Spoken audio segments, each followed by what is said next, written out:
All right, gang, I think we'll get started here. I know there's still a few more people who have registered who aren't on yet, but we'll see if they might join us as we continue forward. This is Brandon Bassett at Pine Cove Consulting. I want to thank each of you guys for joining us on this webinar today. I really appreciate you guys taking some time out of your schedules to join us to talk today about some website ADA compliance. As you guys, many of you will know, Pine Cove Consulting is a IT consulting company based in Bozeman, Montana, and we do work across Montana and Wyoming mainly. But you'll see from our map there that we have branched outside of that a little bit, but mostly those have been special circumstances and grants and things like that. The majority of the work we do is with K-12 schools and small to medium businesses in Montana and Wyoming. We're excited that this year it's our 25th year. We had a 25-year celebration a few weeks ago. Some of you might have been able to join us for that, which was a lot of fun. You know, we're a cybersecurity focused company, but we also provide IT services ranging from infrastructure to support and a variety of communication platforms as well. One thing about us, we've probably interacted with quite a few of you, is we serve on the Meta Network Security Council, which has been exciting in helping to create some policies and some ideas for standardization and just helping school districts across Montana to get a grasp on cybersecurity and how we want to tackle that together, because it's a big animal. And so the more hands on deck, I think the better for that. And we're happy to be involved there. Additionally, you know, just some of the stats that we carry, or, you know, we support more than 20,000 users each day. We've implemented a variety of different networks, from servers to networking, wireless, phones, and video conferencing, and everything in between that too. And so with that today, we're going to be joined by Gabbert Communications. And the reason that we partnered with them, as you'll find out here when I kick it over to Scott Condick, is not just because they had the coolest accents that we had heard at the conference that we met them at. Him being the company that he's with is based, I believe, in Oklahoma. But we met Scott and Teddy Gabbert at a conference about a year ago now. And we'd had a lot of customers who had asked us for help with websites, and it's not really a specialty of Pine Cove. And so we've been looking for a company who we could work with and felt that they did quality work, good people that we thought we could work with, and feel comfortable when we refer our customers to somebody. And these guys fit that bill. They're good people, and their product is really good too. We've seen a lot of the samples of their work and visited a lot of the websites that they've helped to develop and to manage, and it's very impressive. And we've enjoyed our partnership and just our networking with them so far the last year. The reason we're here is because a lot of people have been asking us, how do they manage their website, and what are other people doing? And also the issue of ADA compliance has popped up a lot. We had a few districts that we work with who have received letters of notices that their website was not ADA compliant, and that they needed to make adjustments to make sure that they were following all the compliance issues immediately. And so when we heard those things, where did we need to look? And we looked to Gabbert for some assistance in that. And so, and just real quick before I kick it over to Scott, you know, if you have any questions as we move along, type them into the questions tab, and I will try to manage those and make sure that we get any of those answered for you. We're going to be on here about 30 or 40 minutes today, so hope to not take up too much of your time, but I know that the guys have a lot of information to share with us, and I believe it's going to be some great stuff. Another thing, just so you know, we host these webinars each month, and you can see there on your screen the last 3 that we posted have been Sophos Mobile Protection. We did Ruckus Cloud Path in December, and in January we did a Cybersecurity Outlook webinar. And each of those webinars can be viewed again on Pine Cove Consulting's YouTube page. So if you would like to take a look at any past content, please visit that. And then also, Next month, we're going to be talking about Fish Threat, which is a training program to help educate your staff things to be wary on as far as phishing campaigns go when people are trying to put out these emails to gather critical data from your companies. And so join us for that if you can. We'll be sending out a registration link for that in the future. But with that said, I would like to hand this over to Scott Condit, who will also introduce Chris. And Chris, I'm going to give you presenter control here too. So Scott, why don't you go ahead and thanks everybody again for joining. Awesome. Thanks, Brandon. Appreciate that. Definitely appreciate the recognition on the accent. I didn't realize I had one, but I appreciate you pointing that out to me. We feel the same way in as Gabbert in our partnership with Pine Cove, and I think we operate very similarly, where we are really hesitant about recommending other companies. We had experience with them, know how they operate, feel them out, that they work like we do, and we feel exactly that way about Pine Cove. So it's been a fantastic relationship since we met last year, and we're looking forward to a long-lasting relationship and supporting each other and supporting each other's customers in any way that we can. Gabbert Communications, just real quick, kind of a background on us. We do websites. That's been our biggest part of our business. We've been doing websites specifically since 2007. We currently have a 96.4% renewal rate with all of our customers since 2007. So we hang our hat on that one. We think we're pretty proud of that. We think it reflects the appreciation that our customers have for the quality products and service that we sell. Number one feedback we get from our customers regarding our websites is it's the easiest to use content management system they've ever dealt with. And then the close second, probably like a 1A feedback we get from our customers is that we set the bar in the industry on customer support. So we respond immediately to customers. We don't leave people hanging. We don't want to be a roadblock in you guys being able to conduct on a day-to-day basis. So we really strive to set that bar high in taking care of our customers. In addition to websites, we also have a parent notification system where you can email, voice call, and text your parents and members of the community just through the website itself. So it gives you that one pane of glass functionality. You don't have to log into multiple screens or anything like that. We also offer a dedicated app that's available for school districts. In same kind of scenario, you can manage that through the website as well. And we've actually rolled out a learning management system this year. I think we're gluttons for punishment, but we like to say we're trying to be well-rounded and being able to offer school districts all the tools that they would need. And we've been working on that for a couple of years in development, and this is our launch year for that. We've got currently we've just crossed over the 500 school districts threshold. We're mainly in the South Central Plains, Texas, Oklahoma, Kansas, Louisiana, Arkansas, Missouri. We expanded into Wyoming last year, and so we're currently in Wyoming as well.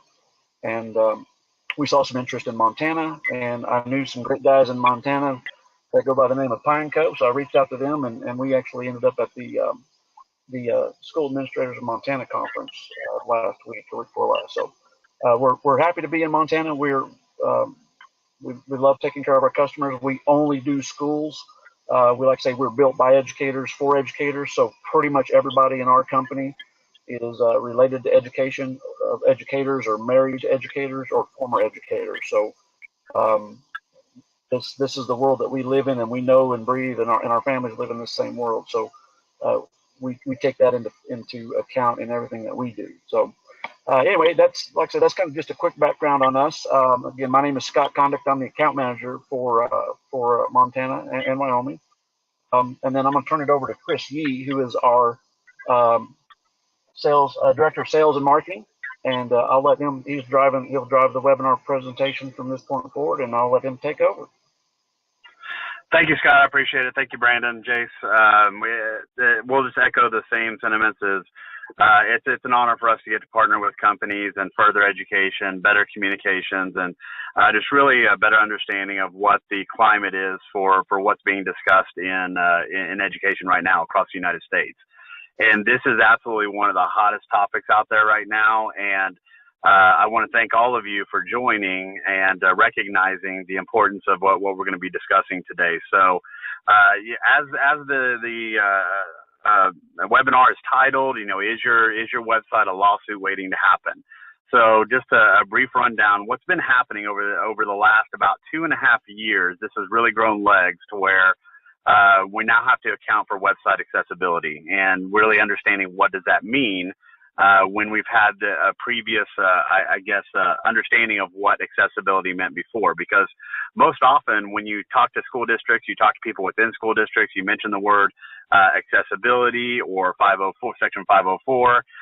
You're thinking of like wheelchair ramps, bathroom access, elevators, things like that to help those with disabilities get access to certain areas of the school district and so on.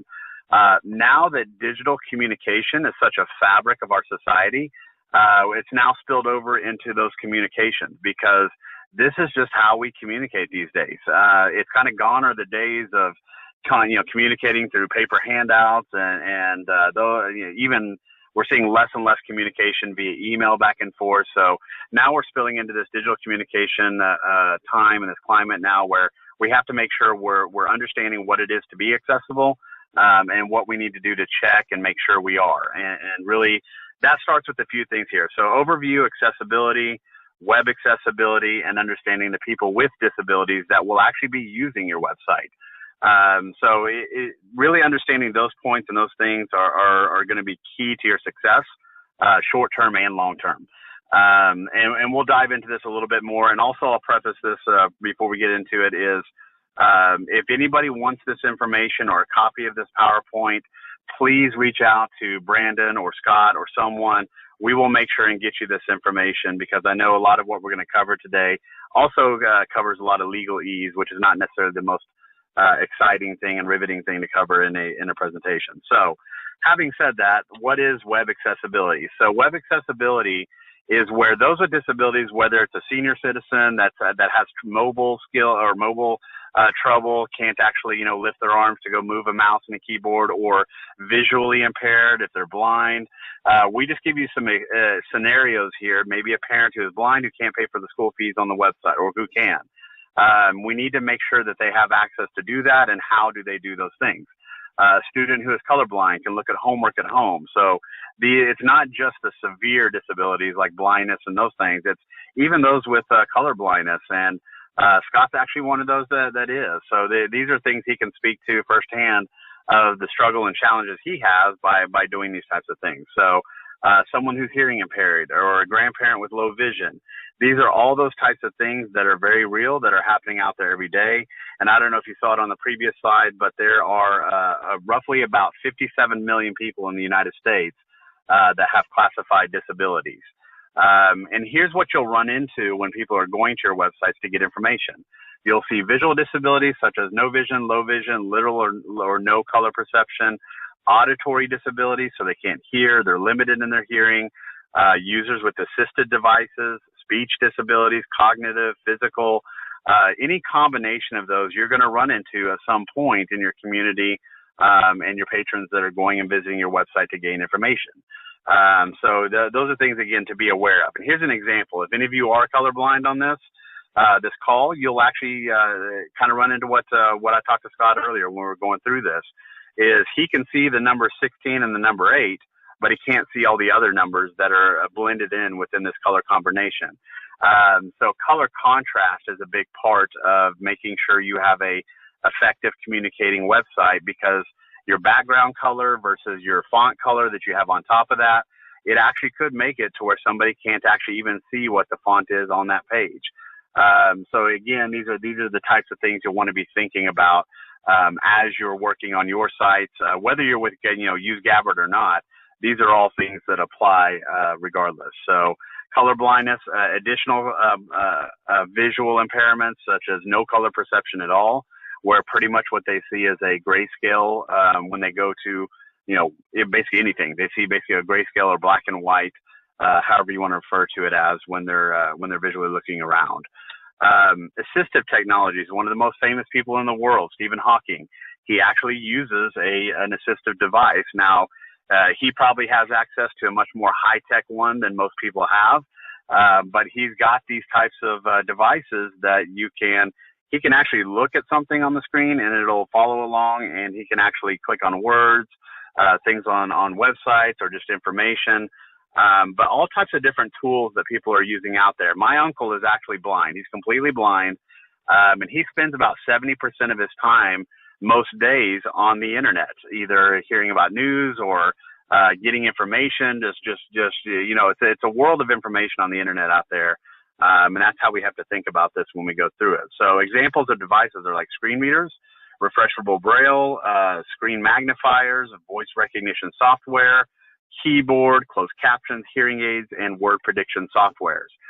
That's just a few of the things that are out there. So definitely take some time and get familiar with what devices people are going to be using, and then we can go through and help you understand better how to set up your website so those devices work. And we'll get into a little bit more detail about those devices and what they do and what they're going to be using them for. But to kind of really understand ADA compliance and where we're at and where we're moving to, you'll see right here that this really goes back to the Section 504, like I talked about. In 1973 is when all of the accessibility statutes and laws started coming about, to where we needed to start providing access to those with disabilities. At that time, was really geared and designed for physical, like actual physical buildings and so on. Title II enhanced that even more to say, hey, okay, now we need to take a look at this. Now we need to dig a little bit deeper, because we have more devices out there people are using, wheelchairs and so on, where they can get access to other areas maybe they didn't have before.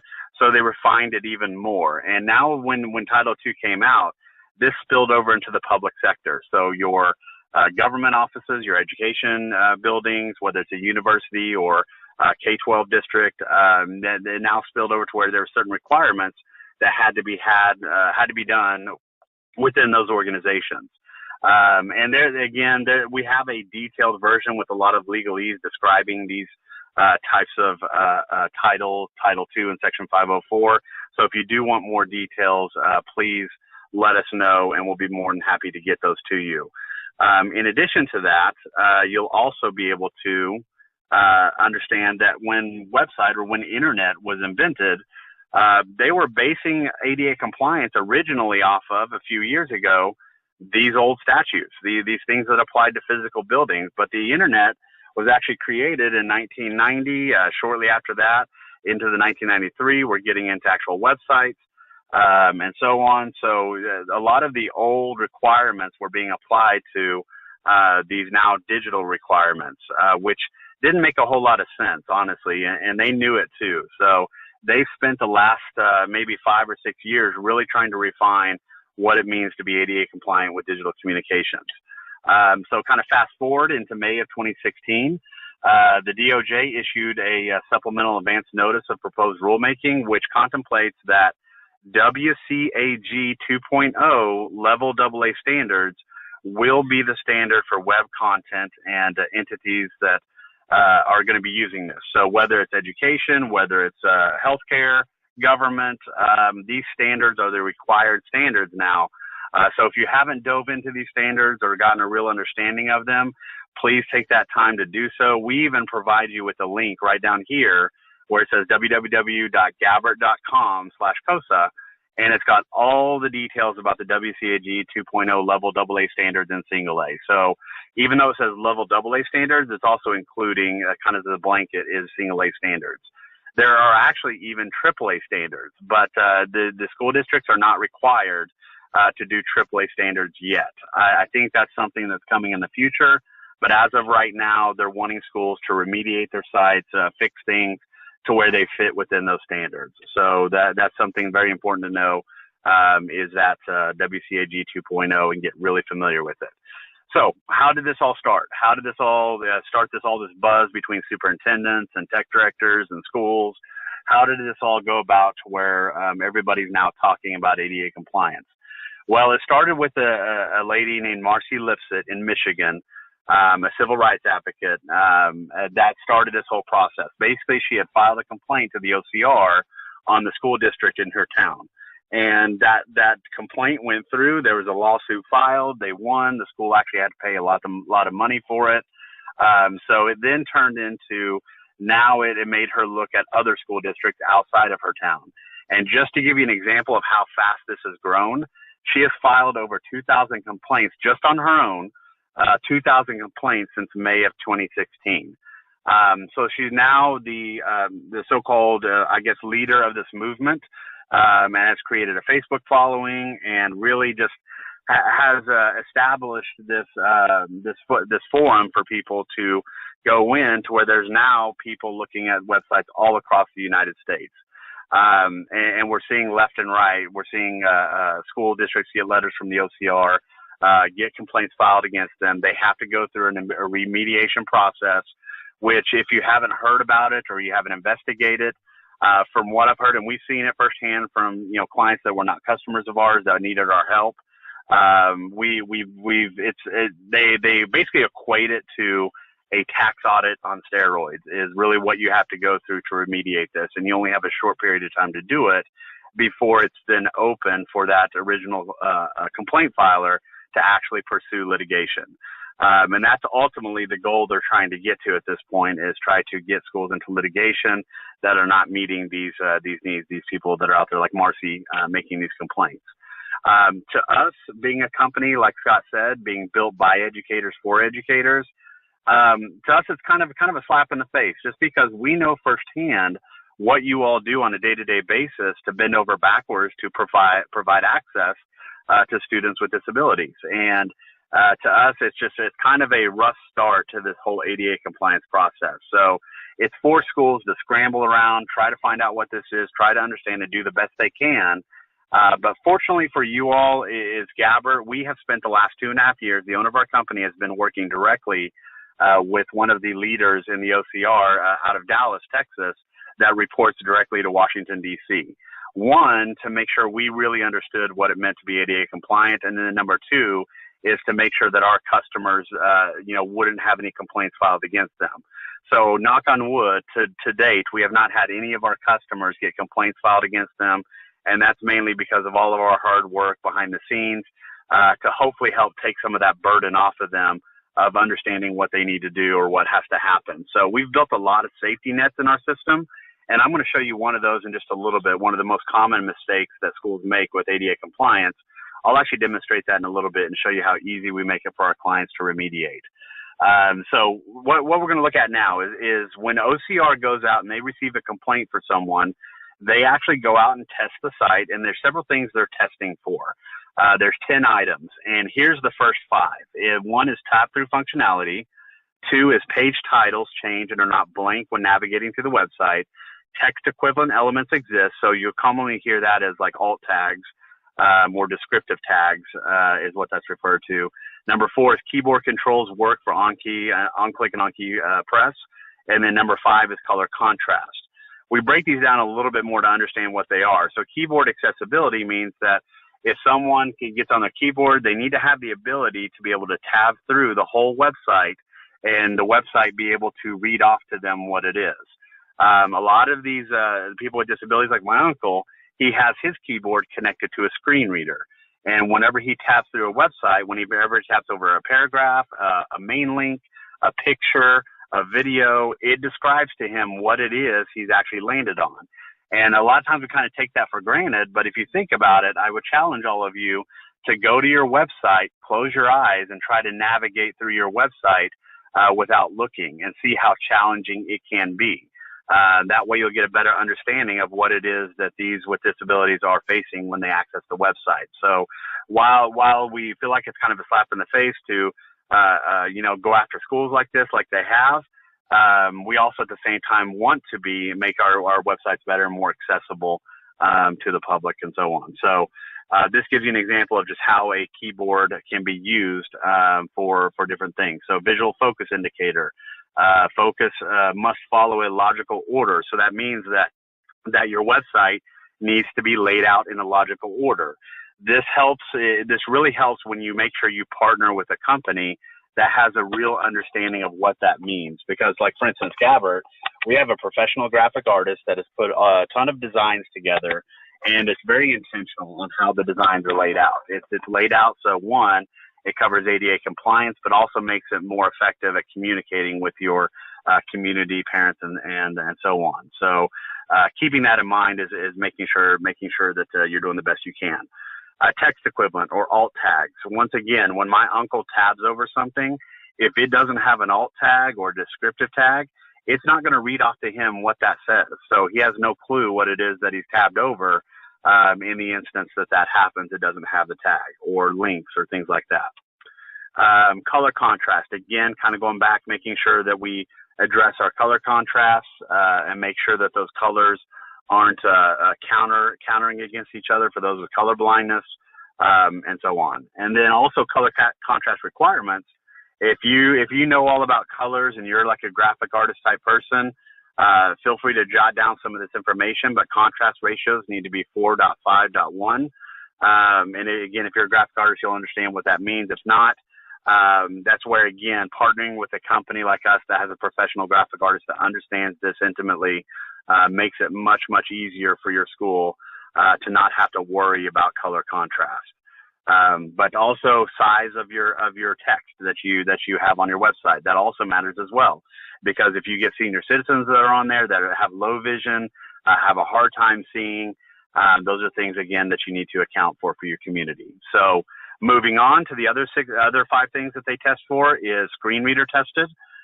Linked PDFs can be read by screen readers. This is probably one of the most challenging areas for school districts is the PDFs, because most of you probably have an archive of board policies or something like that has maybe over 1,000 documents in it.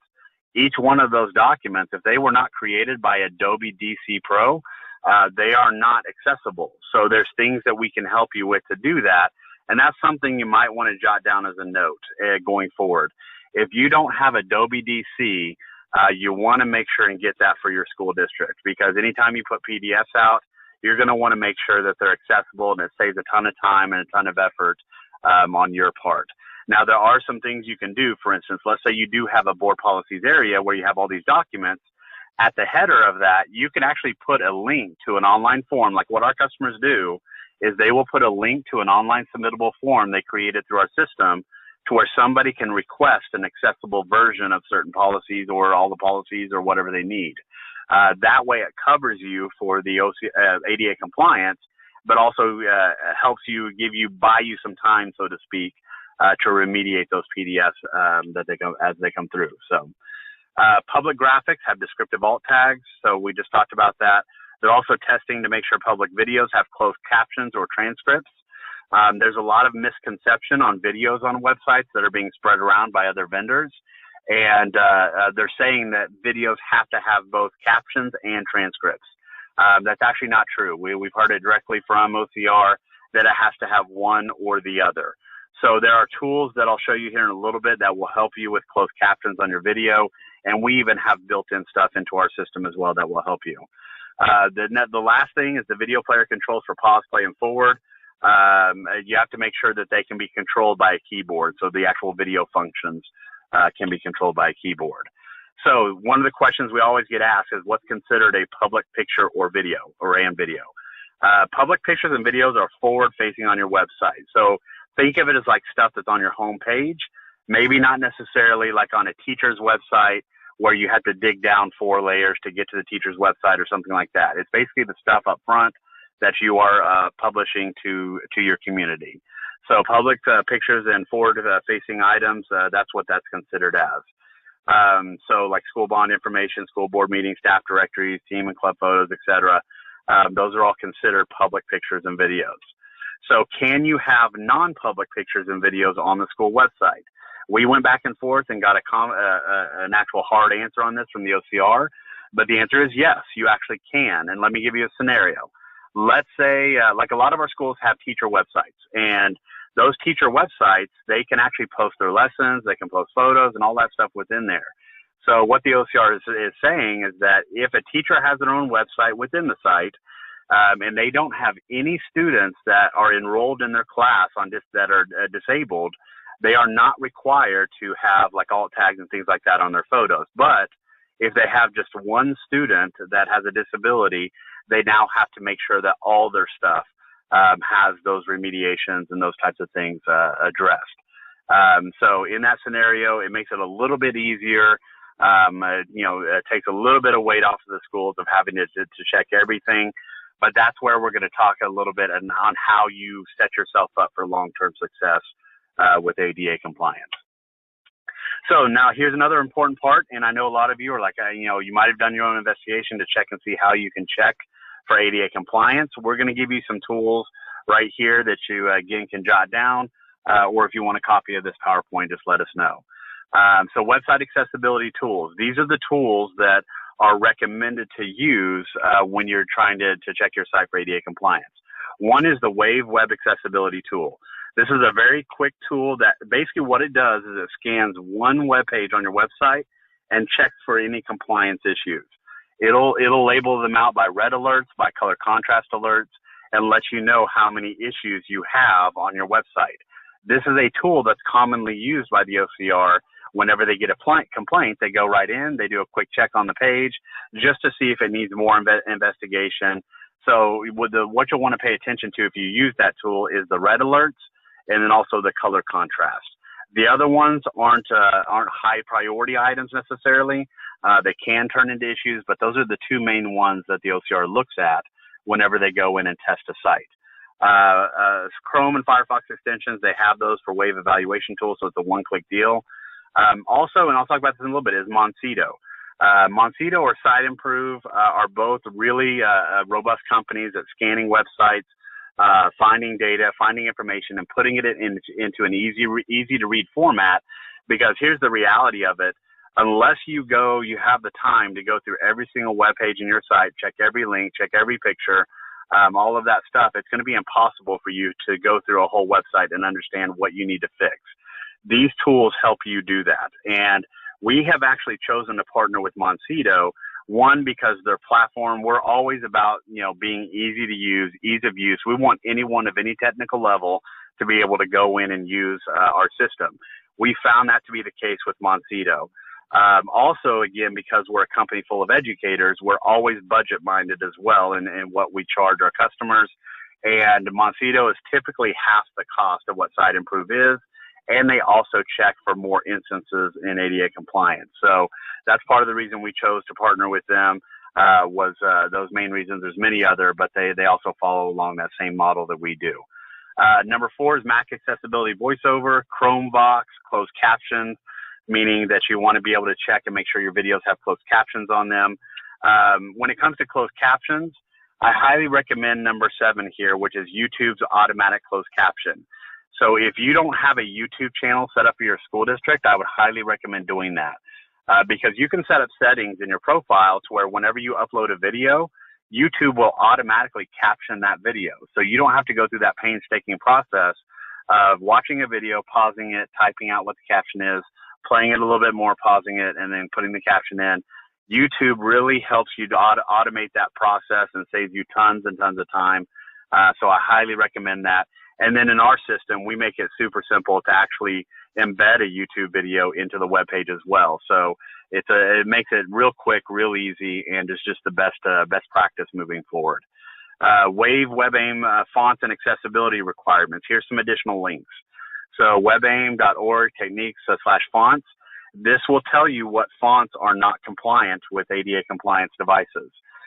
For instance, and I hate to say this, but if you're involved in elementary, Comic Sans is actually not a compliant font or text. So you have to make sure that the types of fonts you're using, and we also do that for you on our end, making sure that you have ADA compliant fonts as your options. So no matter which font you choose out of our list, it is ADA compliant. Also using Word to create accessible PDFs. So Word is a great way to create an accessible PDF. So if you are creating a Word document, you can actually save it as an accessible PDF as well. We give you a great link with a 3 to 8 minute video showing you how to do that. Also at gabbard.com/PDF, we also show you how to create accessible PDFs as well. So these are short, quick videos that get you some really good information. Please visit those when you have a chance, and that'll really help you out as you take this journey in making your website ADA compliant. So right now, before we go into any demonstrations, is there any questions for me? I'll just hover there for just a minute while I'm transitioning. But if there are any questions, please post them, and we'll make sure and address them for you. Okay, I'm going to transition real quick just to do a brief demonstration of some of the examples I was talking about, such as the safety nets that we have in, and then just give you a brief high-level overview of what the Moncito tool does for our customers. So I'm going to get out of this PowerPoint. I'm going to go over here to our demo site. This is one of our demo sites right here, and what I want to do is I'm actually going to log into it and show you how a school would actually go in and apply a picture to a page and give it an alt tag without having to know HTML code or Java or anything like that. So I'm going to log in. I'm going to go to a page on our website just by going to the pages section by the red bar. And then I'm just going to go down to one of my sandbox areas where I have an empty text editor. So here's our text editor right here. And if I were to want to put items in here, I can simply put my cursor in the text editor and then go find a photo that I want to use to actually apply to this page. So if I wanted to go find a photo, I can simply choose a folder to pull a photo out of. If this is the photo I want to use, again, we want to make this so anyone of any technical level can do this. If they just select the photo and hit insert, there's an error that's going to pop up and not allow them to actually post it on the website. It says right here, to be ADA compliant, you must enter a description of your image. So simply all you have to do is go to step 3, this field right here, and say this is the elementary logo.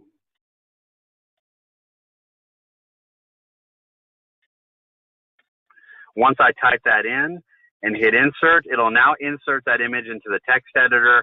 And now if anybody is using a screen reader or some type of assistive device technology, it will read off to them what that image is.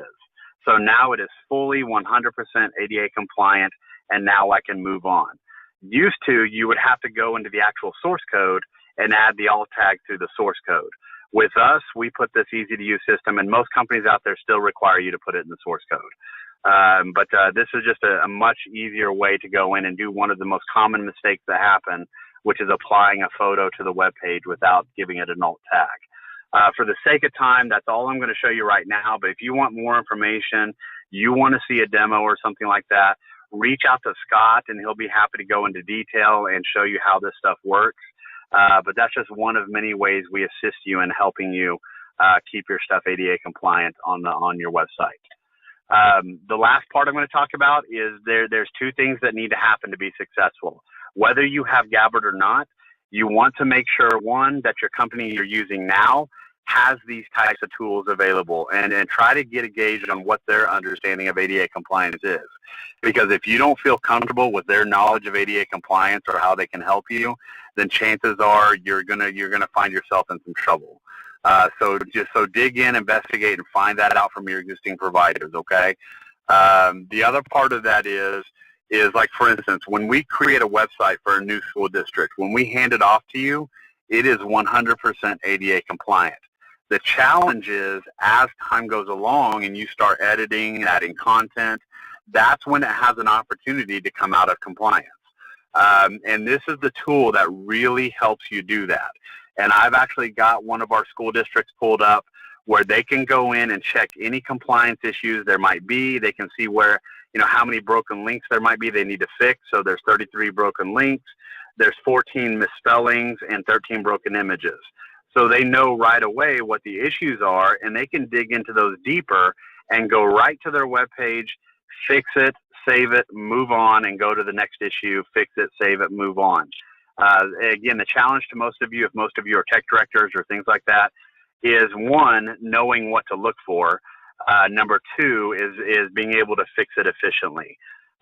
This helps you do all of that and then some. So this dashboard right here gives you a ton of good information of where you can go in and see what's going on, what issues there might be, if you're wanting to do accessibility only, get statistics on your website. This is more than just a one-trick pony of checking for ADA compliance stuff. It actually helps you have a better website. It'll check things like your readability, meaning like what grade level does your website read at. If it's a very difficult grade level, like it's a very high level of readability, that may not be the best route to go because your younger audiences or those that have challenges or disabilities may not be able to read at that level. So keeping those types of things in mind as you go through it really helps you go through in detail and see what's going on and address any issues that might come up. So this tool married with the Gabbert product is honestly the best way to ensure your ADA success, not only immediately, but also long-term as well. So that is really a high-level overview of these services and ADA compliance information. So what I'll do right now is I'll, again, open it up for questions because I'm done with this part. But Jace and Brandon, if you guys have anything that you want to add, feel free to do so, but we'll open it up for questions right now if anybody has any.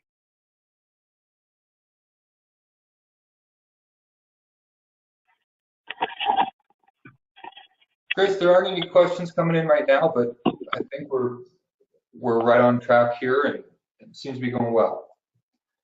Okay, great. Okay, great. Once again, I think they post. Okay. So, yeah. What is the cost of these two systems? Yes. So we base it on student count. So depending on how big your school district is, ultimately determines what the cost is of the web hosting services, mobile app, and notification. You can also do like an a la carte. Like for instance, if you just want to do the website and you don't want to do the mobile app yet, you can build it. We have a lot of schools that build in stages. But we base it off all of the student count for the district, primarily because it gets a fair cost and also helps those smaller schools as well too have the same access to what the larger schools do. Because when you purchase our product, if there's a certain product set, like if you've chosen the website, you get full access to the website, exactly as the same as the 45,000 student school district that we serve. You get all the same features, all the same functions as they do. It's just the cost is based more around what your budget is based on your student count.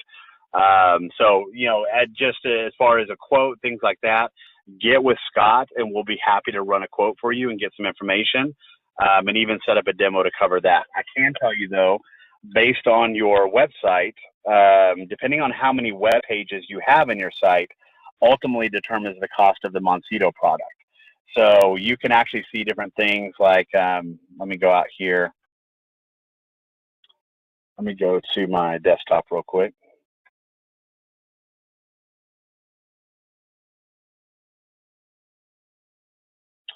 So right here, it's based on pages. There's like a page range. So depending on how many pages you have on your site, will tell you what the cost is. And that's not the right one. One more. I think this one is it. Yes, right here. So let me pull this up and make this larger. So here's what the costs are. So depending on how many web pages you have on your website, which part of the scan we can do for free is we will actually do a free scan for you via the Moncito tool. That one that will tell us how many pages you have. The other is it will also tell you what kinds of issues you have on the site. That will kind of give you a head start to look at what you might start addressing first. But right here, you'll see these ranges, depending on how many pages you have, there's the annual cost over to the right-hand side. So those are the types of things you see.